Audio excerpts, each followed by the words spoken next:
What's up YouTube, Jeff back again. Today I have a very exciting Samsung video for you guys, and today I'm going to be showing you guys how you can actually control your Galaxy S24 Ultra from the back by using tap action. So you can do like a double tap to turn on your flashlight, triple tap to take a screenshot, etc. The iPhone has this feature, and some people have asked me why Samsung doesn't. It's actually not the case. They do have it, you just have to enable it in a very specific way, and I'll show you guys how to do that today. Before we get started, I do want to thank my son Jonathan for giving us some animals to hang out in the video. We've got the lion and the T-Rex. He always gives us some animals, sea creatures, dinos to hang out. We really do appreciate him for that. Also want to remind you guys, if you want to save some money on your wireless service, you can do so by switching to my friends and partners at Mint Mobile. Mint Mobile has premium wireless starting at just $15 a month, and they have numerous options for their plans to fit anybody's data needs. They've got a 5 gigabyte a month plan for $15 a month, 15 gigabyte a month plan for $20 a month, the 20 gigabyte a month plan for $25 a month, and also the unlimited plan for $30 a month. The unlimited plan is basically you get 40 gigabytes of 4G LTE, 5G, 4G LTE data. You also get unlimited talk and text, nationwide coverage, mobile hotspot included in all of their plans. The one thing I love about Mint is you either get an eSIM if you want to go ahead and get a SIM right away. The Galaxy S24 Ultra, of course, supports eSIM. Or you get a physical SIM in the mail. They'll also send you a SIM tool. Pop out your old SIM, pop in the Mint SIM, let the savings begin. I've been using them here in the Phoenix, Arizona area for over 16 months. My family's all switched. If you guys want to get in the savings, go to trymintmobile.com/Springer. The link's also going to be in the pinned comment description so you guys can check it out. We've been using them. We absolutely love the service, and I know you will too. So give them a try today, trymintmobile.com/Springer. I do appreciate Mint for being partners on the channel. So let's go ahead and talk about how you can enable back tap actions on your Galaxy S24 Ultra. This is a Good Lock module, so if you haven't already installed Good Lock, if you don't know much about Good Lock, it is a suite of customization apps that allows you to modify your Samsung phone. It is made by Samsung. It's a division called Good Lock Labs, which is within Samsung's own software division. So it's not a third-party app. It is made by Samsung themselves. Once you install it, there's two tabs. There's Makeup and there's Life Up. And on the Life Up side at the bottom, second from the bottom, you'll find Registar. This is the application you can install. If you tap over here to install it, I already have it installed. You'll be able to then enable it. Once you do that, go ahead and go into Registar, and you'll turn it on at the very top to make sure it's enabled. You have to allow a couple of permissions as well. And there's numerous things you can do in here. I'm going to be concentrating on two of them really today, which is the settings extensions at the bottom. You can also customize your settings order, view your settings change history, and search options. I'm going to talk about those in a separate video, but today, let's look at this one, back tap action. So what this allows you to do, if you actually tap at the little info at the top, back tap detection won't be running even though the foreground service is on. Those cases are when the device is locked. So this basically tells you that when the device is locked, it won't work. If you turn it on though, it will work all other times. And there's a couple of things here you can enable. So at the very most basic level, there are two options for the different back taps you can enable. You can do a double tap, and you've got a bunch of different options. Take and share a screenshot, access Google Voice Assistant, start pop-up window, show notifications, show recents, back button, or open app. So you can see here under open app, you can go ahead and enable pretty much any app that you want.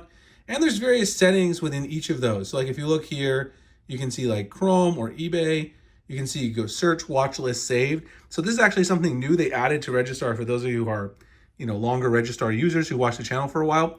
You can now get into like a specific aspect of an application. You don't necessarily have to go just into the basic application. You can go like Instagram, you can have it open up a new post for Instagram when you do the double tap. So like if I go here and I go double tap on the back, it goes right into making an Instagram post. Obviously, I need to allow access. I don't use Instagram that much, so that's probably why that's not enabled there. But if you allow access to your photos, then obviously you can go in there and make your post.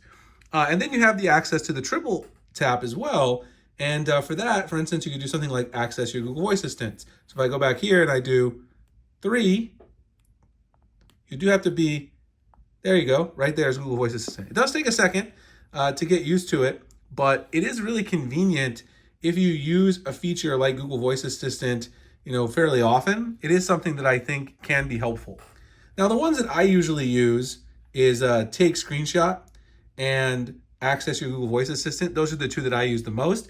But I have been digging into more of like, can I use it to go to a specific place in an app? Because like I said, this is really convenient that now when you go into here and you want to open a particular app, it'll let you choose those settings. I think that's really awesome.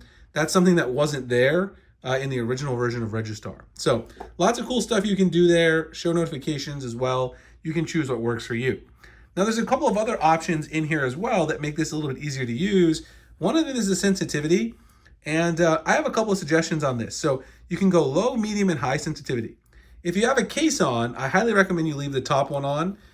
And usually you won't trigger it on accident if you have a case. This is the MagBack case. It's a little bit of a more protective case. It's certainly not the thinnest case. I love the MagBack case. I'm going to have a separate little video talk discussing this case as well. But with a case on, you should definitely leave it here. If you don't have a case on, I would either go the bottom or the middle, the low or medium, depending on your use. So try it a little bit and see what works. But definitely with a case, if it's a rather thick case or something like that, definitely go with the higher setting. Otherwise, you won't be able to actually trigger the action when you want to. The other thing is show event detection. What this basically does is when you turn it on, it shows you a little toast pop-up notification that you enabled it. That way you know if you accidentally enabled or triggered it by mistake. Then you can kind of decide if you want to also dial in the sensitivity settings a little more. And then here are the gates. So you can choose to turn this off when you have low battery, power saving mode, or device locked. Now device lock is on by default and you actually can't change that. But I do recommend you turning this gate on for low battery because Registar in the back tap action does consume some battery because it's waiting for that back tap to occur.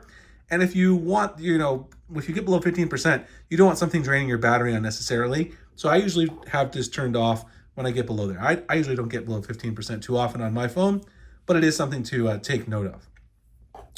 And then I just want to briefly mention, for those who don't want to use back tap, it also allows you to customize your side press key. Now, I usually customize mine using the main settings, so I don't really have a need to turn this on because I like my side press key action to be the power menu. But if you want something other than the power menu, you can do basically all the same stuff. Like you can turn on or off the flashlight just by pressing your power key, press and hold. And then of course you'd have to do the 2-button combination for your power menu. But I usually just leave this on the default setting because when I press and hold, I really want to get to the power menu myself. But you can turn this on if you like it. I prefer the back tap action only from Registar. Anyway, I hope you guys enjoyed the video. If you did, like, comment, subscribe, hit the notification icon for future videos like this. Again, if you guys want to save some money on your wireless service, try mintmobile.com/Springer to check out my partners at Mint Mobile Premium Wireless, starting at just $15 a month. I appreciate you guys checking out this video, and I'll see you in the next one. Thanks a lot for watching.